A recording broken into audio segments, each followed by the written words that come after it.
내가 너희에게 이 말을 한 것은 너희를 넘어지지 않게 하려는 것이다. 사람들이 너희를 회당에서 내쫓을 것이다. 그리고 너희를 죽이는 사람마다 자기네가 하는 그러한 일이 하나님을 섬기는 일이라고 생각할 때가 올 것이다. 그들은 아버지도 나도 알지 못함으로 그런 일들을 할 것이다. 내가 너희에게 이 말을 하여 두는 것은 그들이 그러한 일들을 행하는 때가 올 때에 너희로 하여금 내가 너희에게 말한 사실을 다시 생각나게 하려는 것이다. 또 내가 이 말을 처음에 하지 않은 것은 내가 너희와 함께 있었기 때문이다. 그러나 나는 지금 나를 보내신 분에게로 간다. 그런데 너희 가운데서 아무도 나더러 어디로 가느냐고 묻는 사람이 없고 도리어 내가 한 말 때문에 너희 마음에는 슬픔이 가득 찼다. 그러나 내가 너희에게 진실을 말하는데 내가 떠나가는 것이 너희에게 유익하다. 내가 떠나가지 않으면 보혜사가 너희에게 오시지 않을 것이다. 그러나 내가 가면 보혜사를 너희에게 보내주겠다. 그가 오시면 죄와 의와 심판에 대하여 세상의 잘못을 깨우치실 것이다. 죄에 대하여 깨우친다고 함은 세상 사람들이 나를 믿지 않기 때문이요. 의에 대하여 깨우친다고 함은 내가 아버지께로 가고 너희가 나를 더 이상 못 볼 것이기 때문이요. 심판에 대하여 깨우친다고 함은 이 세상의 통치자가 심판을 받았기 때문이다. 아직도 내가 너희에게 할 말이 많으나 너희가 지금은 감당하지 못한다. 그러나 그분 곧 진리의 영이 오시면 그가 너희를 모든 진리 가운데로 인도하실 것이다. 그는 자기 마음대로 말씀하지 않으시고 듣는 것만 일러주실 것이요. 앞으로 올 일들을 너희에게 알려주실 것이다. 또 그는 나를 영광되게 하실 것이다. 그가 나의 것을 받아서 너희에게 알려주실 것이기 때문이다. 아버지께서 가지신 것은 다 나의 것이다. 그렇기 때문에 내가 성령이 나의 것을 받아서 너희에게 알려주실 것이라고 말한 것이다. 조금 있으면 너희는 나를 보지 못할 것이다. 그러나 또 조금 있으면 나를 볼 것이다. 그의 제자 가운데서 몇몇이 서로 말하였다. 그가 우리에게 조금 있으면 나를 보지 못하게 되고 또 조금 있으면 나를 볼 것이다 하신 말씀이다. 내가 아버지께로 가기 때문에 라고 하신 말씀은 무슨 뜻일까? 그들은 말하기를 도대체 조금 있으면이라는 말씀이 무슨 뜻일까? 우리는 그가 무엇을 말씀하시는지 모르겠다 하였다. 예수께서는 제자들이 자기에게 물어보고 싶어 하는 마음을 아시고 그들에게 말씀하셨다. 내가 조금 있으면 너희가 나를 보지 못하게 되고 또 조금 있으면 나를 볼 것이다 한 말을 가지고 서로 논의하고 있느냐. 내가 진정으로 너희에게 말한다. 너희는 울며 애통하겠으나 세상은 기뻐할 것이다. 그러나 너희가 근심에 쌓여도 그 근심이 기쁨으로 변할 것이다. 여자가 해산할 때에는 근심에 잠긴다. 진통할 때가 왔기 때문이다. 그러나 아이를 낳으면 사람이 세상에 태어났다는 기쁨 때문에 그 고통을 더 이상 기억하지 않는다. 이와 같이 지금 너희가 근심에 쌓여 있지만 내가 다시 너희를 볼 때에는 너희의 마음이 기쁠 것이며 그 기쁨을 너희에게서 빼앗을 사람이 없을 것이다. 그날에는 너희가 나에게 아무것도 묻지 않을 것이다. 내가 진정으로 너희에게 말한다. 너희가 아버지께 구하는 것은 무엇이나 아버지께서 내 이름으로 주실 것이다. 지금까지는 너희가 아무것도 내 이름으로 구하지 않았다. 구하여라. 그러면 받을 것이다. 그래서 너희의 기쁨이 넘치게 될 것이다. 네, 오늘 제목은 성령께서 진리 가운데로 인도하시리라 라는 제목의 말씀으로 전하려고 합니다. 우리와 함께 하시는 우리 주님의 크신 은혜가 여러분들의 삶 가운데 넘치시기를 축복합니다. 예수님이 우리를 떠나지 않고 함께 계시는 것이 여러분 복이죠. 그런데 오늘 말씀에 보니까 좀 이해하기 어려운 말씀을 하십니다. 뭐라고 하시냐면 내가 너희를 떠나가는 것이 너희에게 유익하다라고 하십니다. 7절 말씀이죠. 그러나 내가 너희에게 진실을 말하는데 내가 떠나가는 것이 너희에게 유익하다라고 말씀합니다. 그 이유는 뭐냐면 내가 떠나야 보혜사 성령께서 너희에게 오기 때문이다 라고 말씀을 하시는 거예요. 7절입니다. 내가 떠나가지 않으면 보혜사가 너희에게 오시지 않을 것이다. 그러나 내가 가면 보혜사를 너희에게 보내주겠다.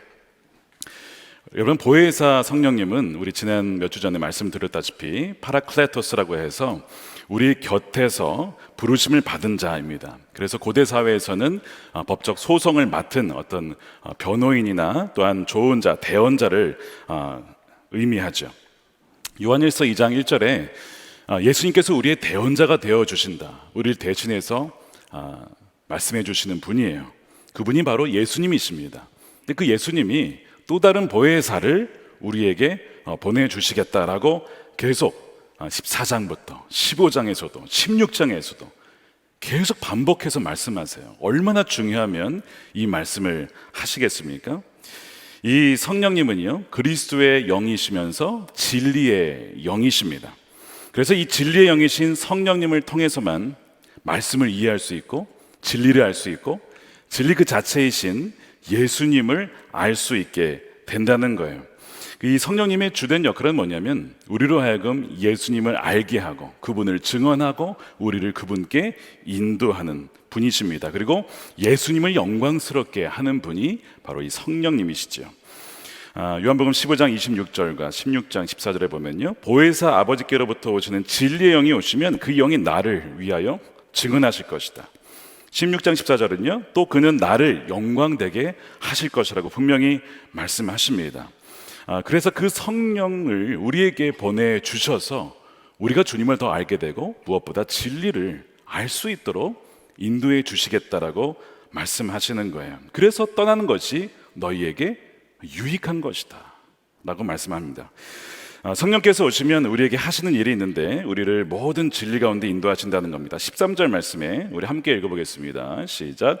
그러나 그분 곧 진리의 영이 오시면 그가 너희를 모든 진리 가운데로 인도하실 것이다. 그는 자기 마음대로 말씀하지 않으시고 듣는 것만 일러주실 것이고 앞으로 올 일들을 너희에게 알려주실 것이다. 자, 오늘 본문에 계속 반복되는 단어가 뭐냐면 알려주신다, 일러주신다. 성령께서는 계속 우리에게 뭔가를 알려주세요, 가르쳐주세요, 깨닫게 하십니다. 여러분들 그것을 알고 계세요? 지금 성령께서 우리를 그렇게 인도하신다는 거예요. 여러분, 여기서 모든 진리란 무슨 뜻일까요? 여기서 1차적으로 모든 진리란 예수님의 죽으심의 의미가 뭐냐, 그분이 왜 죽으셔야 되느냐, 그분이 부활하신 거에 대해서 승천하시고 다시 오실 것에 대한 그 모든 진리의 의미를 깨닫게 한다는 거예요. 지금 제자들은요, 예수님이 왜 죽으셔야 되는지, 죽으시면 안 됩니다, 부활의 의미 믿어지지도 않고 아무것도 모르고 있어요. 그런데 성령이 오시면 비로소 깨닫게 되는 거예요. 그래서 이 모든 진리는 예수님에 대한 모든 진리를 가리킵니다.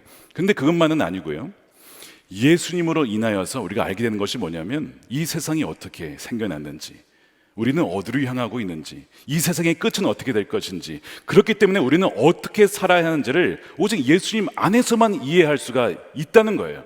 성령께서 그거를 우리로 하여금 깨닫게 하신다는 겁니다. 그러면서 더 놀라운 일은 이 진리의 영, 이 성령께서 앞으로 올 일들, 나타날 일들을 알려주신다는 겁니다. 그래서 앞으로 올 일들을 너희에게 알려주신다는 것이죠.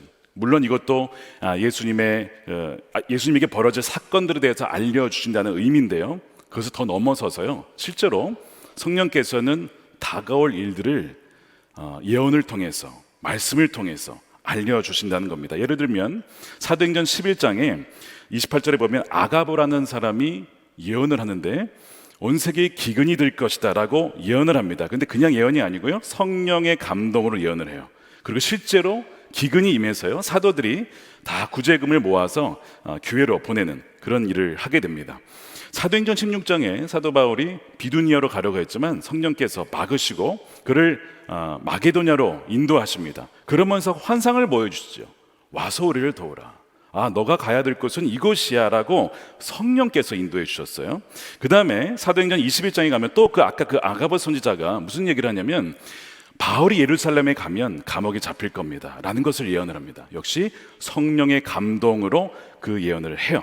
그리고 실제로 사도 바울은 예루살렘에 갔을 때 잡히고 감옥에 들어가게 됩니다. 자, 성령께서는 우리를 진리 가운데로 인도하시고 또한 그분이 께서 우리가 어디로 가야 되는지를 친히 알려주시고 깨닫게 하신다는 것입니다. 여러분들은 그 성령님을 알고 계십니까? 안타깝게도 많은 분들이 이 성령님에 대해서는 잘 모르신다는 거죠. 잭 테일러라는 분이 이런 얘기를 했어요. 어떤 복음주의자들의 삼위일체는 성부 하나님, 성자 하나님, 그리고 성경 하나님이다 라는 말을 했습니다. 우리가 아까 찬송을 했지만 성부, 성자, 성령 하나님을 찬양했는데 거기서 성령을 빼고 성경을 넣었어요. 물론 여러분, 성경이 굉장히 중요한 거예요. 우리가 말씀을 알아야 됩니다. 하나님의 말씀을 알아야 돼요. 근데 이 말씀을 누가 썼습니까? 성령님이 저자입니다. 성령을 통해서만 말씀을 이해할 수가 있어요. 그래서 에베소 6장에 보면 전신갑주가 나와요. 유일한 무기가 검이죠. 이 검을 뭐라고 표현하죠? 많은 분들이 이렇게 하십니다. 성경의 검이라고. 아닙니다. 자세히 읽어보시면 뭐라고 되어 있냐면 성령의 검이라고 되어 있습니다. 곧 하나님의 말씀을 받으십시오.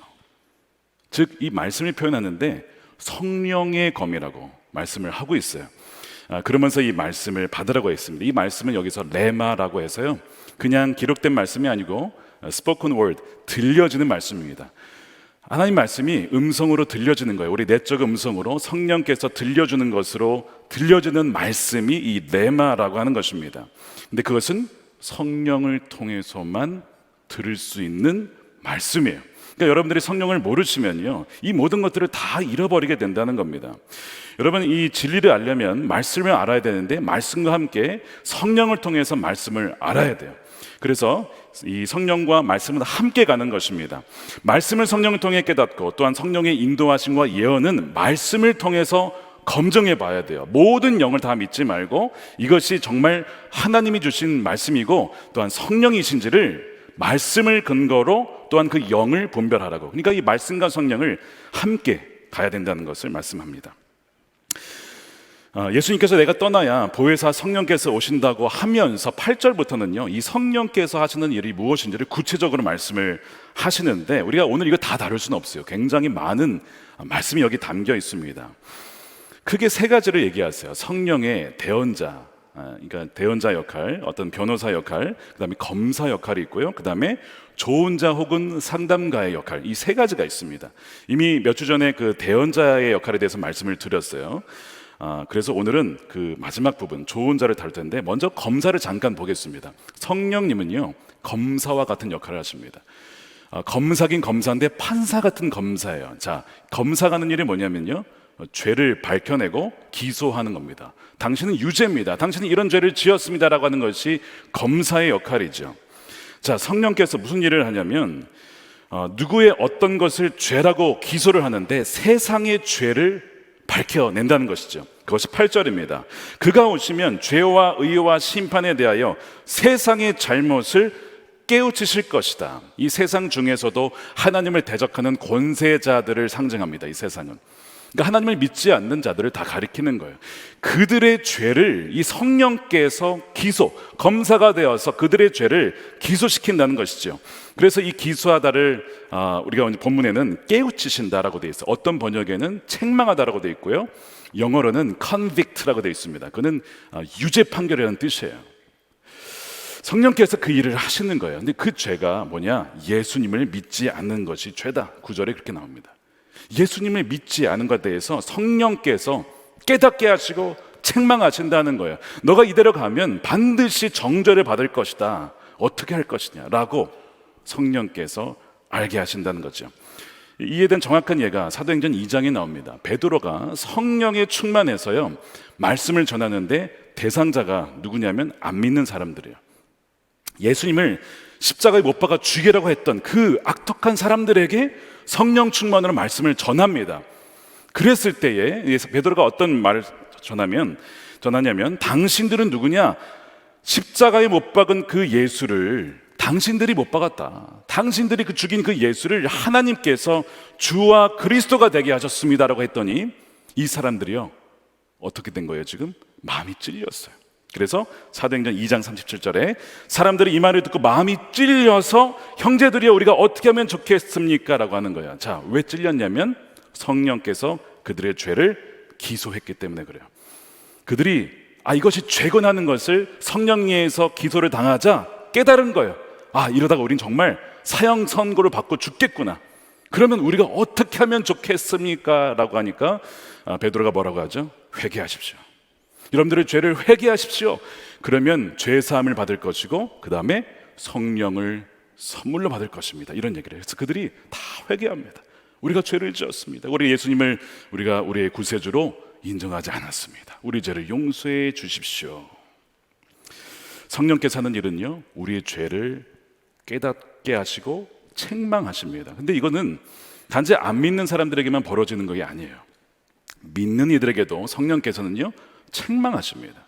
우리가 범죄할 때에, 우리가 성령을 근심하게 하는 죄를 지을 때에 우리로 하여금 성령님은 깨닫게 하시고 책망하신다는 거예요. 특별히 언제 그러느냐?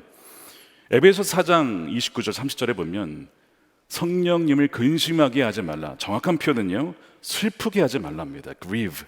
성령님을 슬프게 하지 말라는 거예요. 그러면서 무엇이 성령을 슬프시게 하는 것이냐가 나오는데 뭐냐면요, 잘 들어보세요. 누군가를 험담하는 겁니다.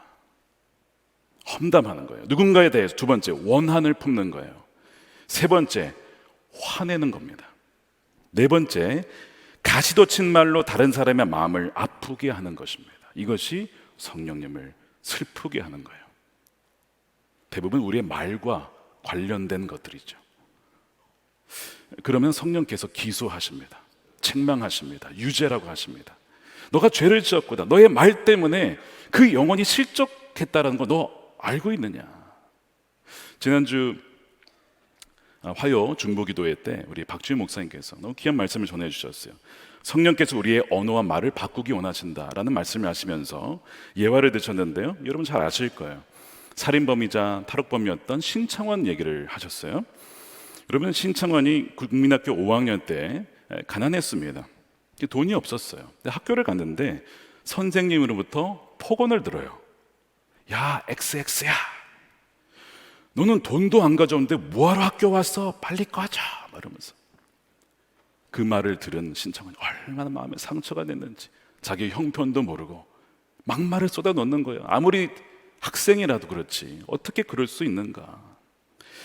신창원이요, 자신의 표현에 의하면요, 자신의 마음속에서 그때 악마가 태어났다 이렇게 고백해요. 악마가 그 말 때문에, 그 상처 때문에 태어났다는 거예요. 우리 성령님께서 얼마나 슬퍼하셨을까, 얼마나 아파하셨을까, 그로 인해서 죽게 된 영혼들 얼마나 아파하셨을까. 성령께서 우리로 하여금요, 슬프게 하실 때가 있죠. 슬픔을 깨닫게 하실 때가 있어요. 너의 그 사람을 향한 너가 했던 그 오전에 했던 말, 너가 어제 했던 그 말이, 또한 속이는 말이 내 마음을 너무나 아프게 하고 슬프게 한다라고 깨닫게 하실 때 여러분 있으시죠? 우리도 모르게요, 얼마나 거친 말로 주위 사람들을 아프게 하는지 모릅니다. 제자에게 나이가 어리다고, 자녀라고, 부하 직원이라고 얼마나 입술로 악하게 말하는지 몰라요. 소위 갑질 언어를 씁니다. 고객이라고 해서 고객이 왕이니까 직원에게 말을 함부로 하시는 분도 많아요. 그런 말들이요, 성령님을 슬프게 하고요, 심지어는요 떠나게 하실 수 있어요. 그 성령님을 침묵해 하시고 심지어는 떠나게 만들 수도 있습니다. 야고보 사도가 성령의 감동으로 야고보서를 쓰면서 3장 9절 10절에서 이렇게 말씀하십니다. 우리는 이 혀로 주님이신 아버지를 찬양하기도 하고 이 혀로 하나님이 형상대로 지음을 받은 사람들을 저주하기도 합니다. 같은 입에서 찬양도 나오고 저주도 나옵니다. 나의 형제 자매 여러분, 이렇게 해서는 안 됩니다 라고 하잖아요. 여러분, 이 대상이 안 믿는 사람이 아니에요. 믿는 사람들입니다. 형제자매라고 했잖아요. 그리스도인들을 가리키는 겁니다. 그리스도인들이 한 입으로요, 하나님을 찬양하고 기도도 하면서 한 입으로 하나님의 형상대로 지음받은 사람들을 욕하고 저주한다는 게 이게 말이 됩니까? 그러면서 여러분 그렇게 하시면 안 됩니다라고 하는 이 말이 야고보 사도의 말이 아니라 성령의 말씀입니다. 이런 일들이 성령을 슬프시게 하고 조용히 떠나가게 해요. 그래서 우리가 성령께서 깨닫게 하실 때 여러분 반드시 회개하셔야 합니다. 그렇지 않으면 지난번 말씀드린 대로 아무리 하나님이 쓰시던 사람이라 할지라도요, 어제의 사람이 될 수 있어요. 성령은 세상에 대하여서, 죄인에 대하여서 검사의 역할을 하십니다. 그러나 우리가 오늘 집중적으로 좀 보아야 할 부분은요, 성령의 조언자, 상담자의 역할입니다. 이사야 9장 6절에 보면 한 아기가 태어날 것을 예언을 하고 있어요. 예수님이 태어날 것을 예언하죠. 그러면서 그 이름을 이렇게 표현을 합니다. 이사야 9장 6절입니다. 함께 읽어보겠습니다. 시작. 한 아기가 우리를 위해 태어났다. 우리가 한 아들을 모셨다. 그는 우리의 통치자가 될 것이다. 그의 이름은 놀라우신 조언자, 전능하신 하나님, 영존하신 아버지, 평화의 왕이라고 불릴 것이다. 이 놀라우신 조언자가 우리 예수님의 이름입니다. Wonderful Counselor라고 해요. Wonderful Counselor. 이것이 예수님의 이름인데 이것이 정확하게 보혜사의 의미입니다. 보혜사는 우리 곁에 오셔서, 우리 안에 오셔서 우리에게 말씀해 주시고 깨닫게 해 주시고 인도해 주시고 조언해 주시고 위로해 주시는 분이에요. 그것이 이 파라클레토스라고 하는 보혜사의 의미입니다. 그분께서 진리의 영이시기 때문에 부분적인 진리에 속고 있거나 거짓에 속고 있는 우리에게 진리를 증언해 주시고 알려주십니다. 너 이렇게 속고 있니? 너 지금 다 보지 못하고 있어 그런 거야. 내가 진리를 알려줄게 라고 하는 이 카운슬러 역할을 그 성령께서 하신다는 거예요. 그럼으로써 슬픔 가운데 또한 근심 가운데 있는 우리를 진리를 알려주심으로써 기쁨으로 인도해 주신다는 거예요. 이것이 오늘 본문의 이야기입니다. 여러분, 오늘 여러분들에게 어떠한 근심이 있으십니까? 어떤 걱정이 있으세요? 아마 없는 분들 거의 없으실 거예요. 여러분, 근데 정말 그것이 근심할 일일까요? 다시 한번 생각해 보시기 바랍니다. 내가 바라던 것이 안 되고 또한 기도하던 것이 응답이 안 되면 걱정이 되죠. 염려가 되죠. 실망이 되잖아요. 그런데 정말 안 된 것이 안 좋은 것일까요? 혹시 안 된 것이 좋은 건 아닐까요? 이런 생각 해보셨습니까?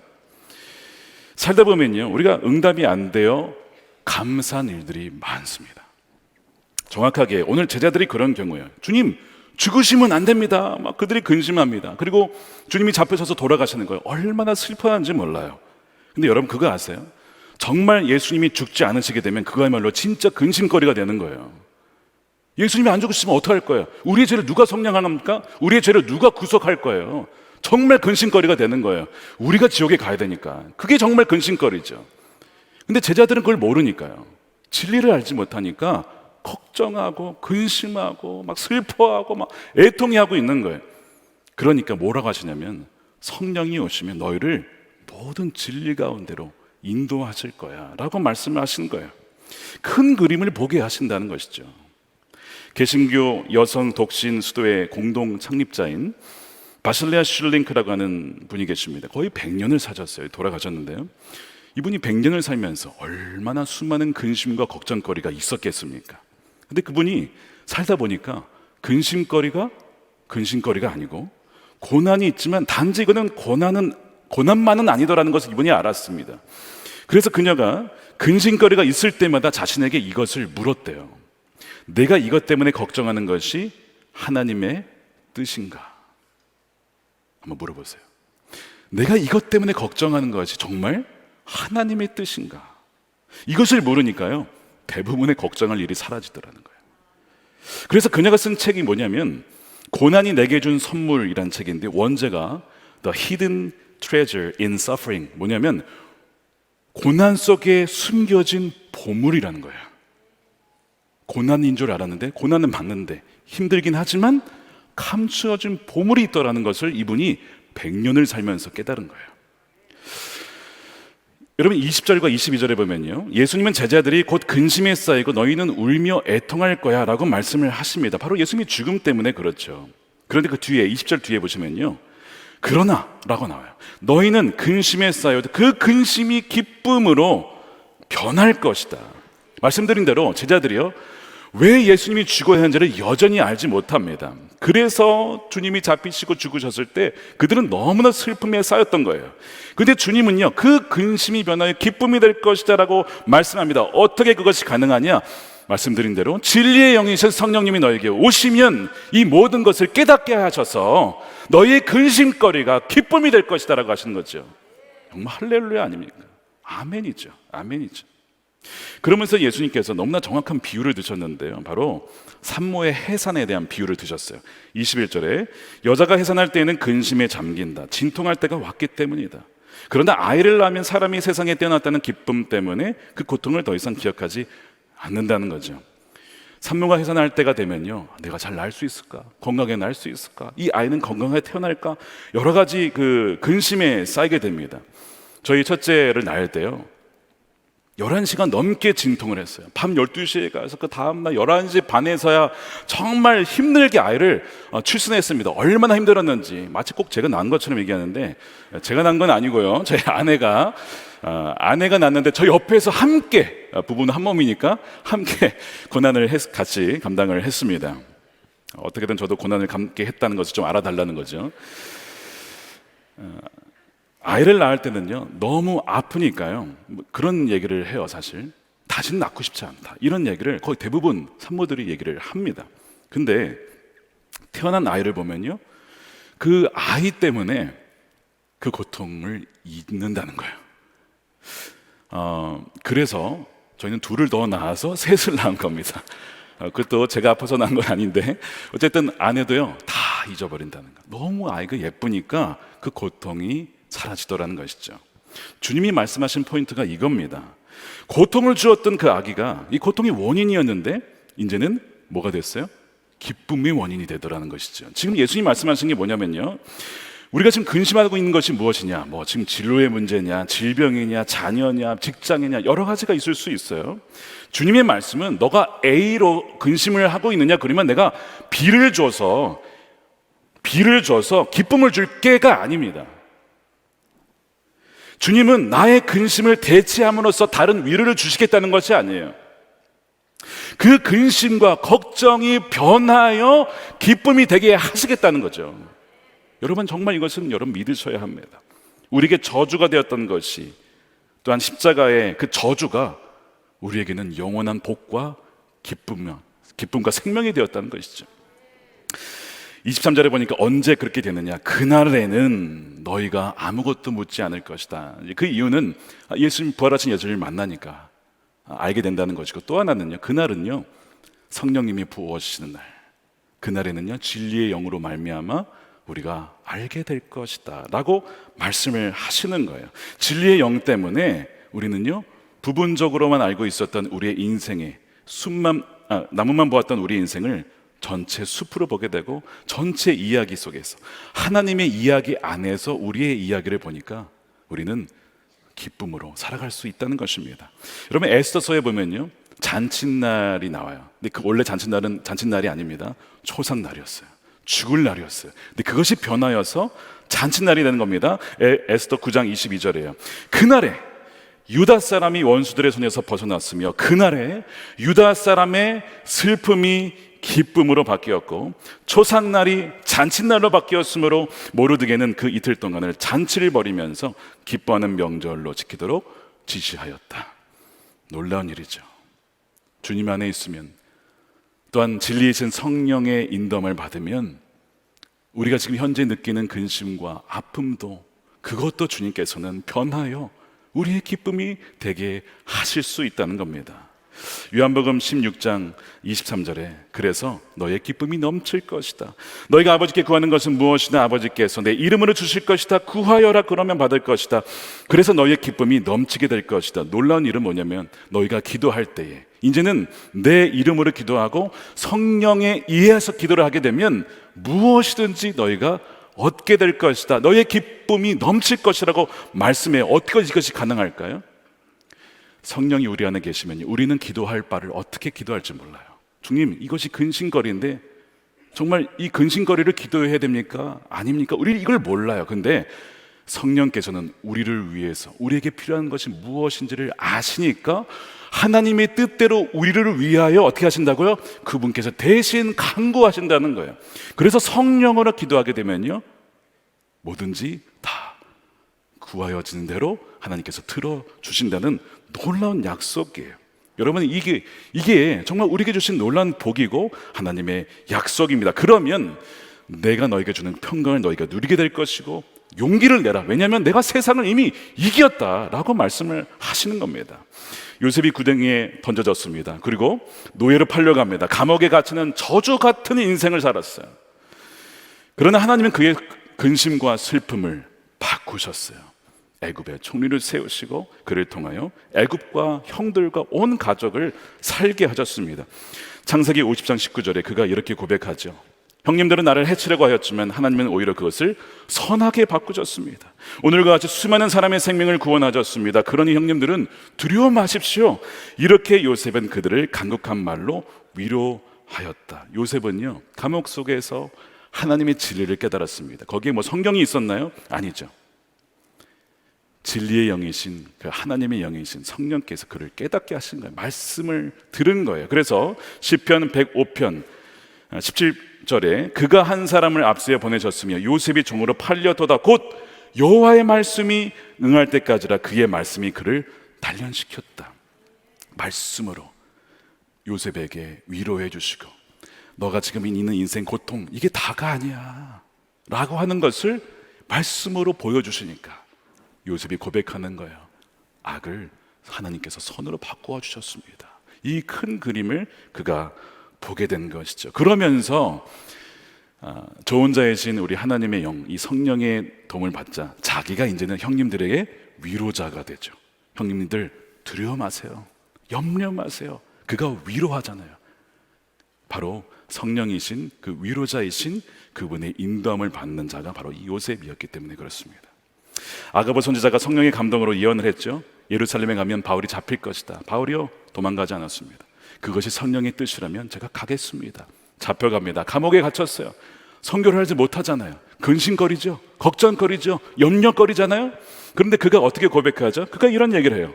감옥 안에서 오히려 치리대 사람들을 만나서 그들에게 복음을 전했고 그들이 또한 왕들에게 복음을 전해서 오히려 복음이 더욱더 전파되었습니다 하는 거예요. 빌립보서 1장 14절에 내가 갇혀 있음으로 말미암아 하나님의 말씀을 겁없이 더욱 담대하게 전하게 되었습니다 라고 하면서 그가 뭐라고 하냐면 근심이 변하여 기쁨이 되었다. 그러므로 우리는요 항상 기뻐할 수 있습니다 라고 하는 거예요. 빌립보서 4장 4절 말씀 함께 읽어보겠습니다. 시작. 주님 안에서 항상 기뻐하십시오. 다시 말합니다. 기뻐하십시오. 지금 감옥에서 사도 바울은 기뻐하라고. 왜? 하나님이 다스리고 계시니까 우리는 항상 기뻐할 수 있는 거예요. 그 하나님이 우리와 함께 보혜사 성령으로 계시니까 우리는 기뻐할 수가 있는 것입니다. 그분이 우리를 진리 가운데로 인도하시면 우리 인생의 이야기 우리는 다 모르죠. 근데 하나님은 아세요. 하나님의 그 이야기는 이미 다 이 성경에 나와 있잖아요. 그 안에서 우리의 삶을 해석할 수 있게 되는 것입니다. 성령께서 그 눈을 열어주시는 거예요. 책 소개를 하나 하겠습니다. 나중에 서점에서 구매하시면 되겠습니다. 엘리자베스 엘리엇이 쓴 고통은 헛되지 않아요 라는 책이 있어요. 좀 얇은 책인데요. 이분이 누구냐면요, 짐 엘리엇이라고 하는 과테말라 선교사의 아내입니다. 남편을 잃었어요. 근데 그녀가 이제 그 삶을 살아가면서 이런 얘기를 합니다. 우리에게 이제 그 책에서 이렇게 독자들에게 물어요. 여러분, 사자들이 빠진 다니엘 이야기를 원하십니까? 사자가 없는 다니엘 이야기. 여러분, 구덩이에 빠진 이를 비롯해서 모든 시련과 환난을 삭제한 요셉 이야기를 원하십니까? 풀문불에 들어가지 않은 사드락과 메삭과 아벳느고의 이야기를 듣고 싶으십니까? 그러니까 다시 말해 슬픔과 고난과 어려움이 없는 삶을 살고 싶으시냐라고 묻는 거죠. 근데 그녀가 그 질문에 스스로 그녀가 이렇게 대답합니다. 전혀 그렇지 않습니다. 왜냐하면 우리는 이야기의 결말을 알기 때문에 그렇습니다. 모든 이야기가 영광으로 끝납니다. 이야기의 결말을 알기에 모든 상황을 바라보는 저와 우리 모두의 시각도 변형이 된 것입니다. 최상의 열매는 가장 철저한 가지치기, 아프지만 그 가지치기에서 나옵니다. 가장 순수한 금은 가장 뜨거운 불에서 나옵니다. 내 인생의 가장 기쁜 교훈들은 하나같이 가장 깊은 물을 통과할 때 찾아왔습니다. 가장 큰 기쁨은 가장 큰 슬픔에서 나옵니다. 그리고 생명은 죽음에서 나옵니다. 예수님은 성령께서 우리에게 오시는 것이 우리를 위해 유익한 것이다. 심지어 예수님이 우리와 직접 있는 것보다 그것이 더 유익한 것이라고 말씀을 하세요. 그분이 주님의 영이시고 진리의 영이시기 때문에 그래요. 그분이 우리를 모든 진리 가운데로 인도해 주십니다. 그러면 우리의 삶의 이야기를 하나님의 큰 이야기 속에서 볼 수 있게 돼요. 그러면 우리의 근심거리가 더 이상 근심거리가 아니고 우리의 슬픔이 변하여 기쁨이 되어서 우리의 기쁨을 빼앗을 자가 없을 것이다 라는 이 말씀이 우리 삶에 성취될 줄로 믿습니다. 사랑하는 여러분, 용기를 내십시오. 왜냐하면 세상을 이기신 주님이 우리와 성령으로 함께 하시기 때문입니다.